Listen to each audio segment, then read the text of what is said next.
Bonjour et bienvenue dans l'économie décryptée, le podcast qui rend simple les choses compliquées. Je suis Mosango, votre manager en sciences de gestion et CEO de ESA 01.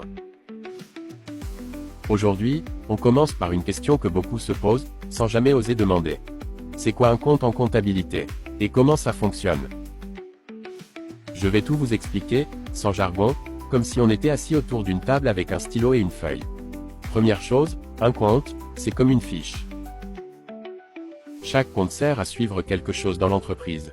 L'argent à la banque, le salaire des employés, les ventes, les achats. Et sur cette fiche, il y a deux colonnes. À gauche, c'est le débit. À droite, c'est le crédit. Ce n'est pas forcément lié à une carte bancaire.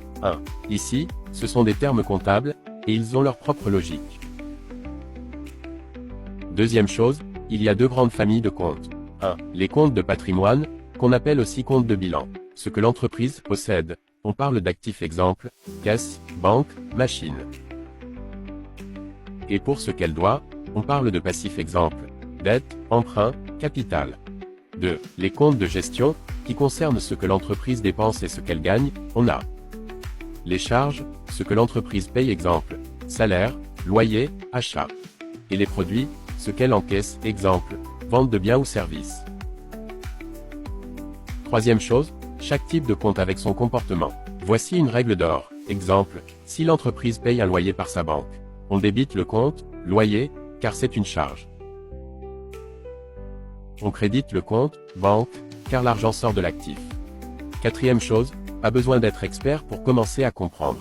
L'essentiel est de retenir que chaque opération dans une entreprise laisse une trace comptable, et cette trace passe par deux comptes minimum, un débité, l'autre crédité. Toujours équilibré, toujours transparent. Conclusion. 1. Les comptes d'actifs et de charges sont débités de leurs valeurs initiales et des augmentations, crédités des diminutions. 2. Les comptes de passifs et des produits sont crédités de leurs valeurs initiales et des augmentations, débités des diminutions. Vous voyez, la comptabilité, ce n'est pas juste pour les experts. C'est une langue de l'économie, et vous venez d'en apprendre les premières phrases. Merci d'avoir écouté cet épisode de l'économie décryptée. C'était Mosango. Et si vous avez compris ne serait-ce qu'un peu mieux le fonctionnement des comptes, alors vous avez déjà avancé. À très vite pour un nouvel épisode.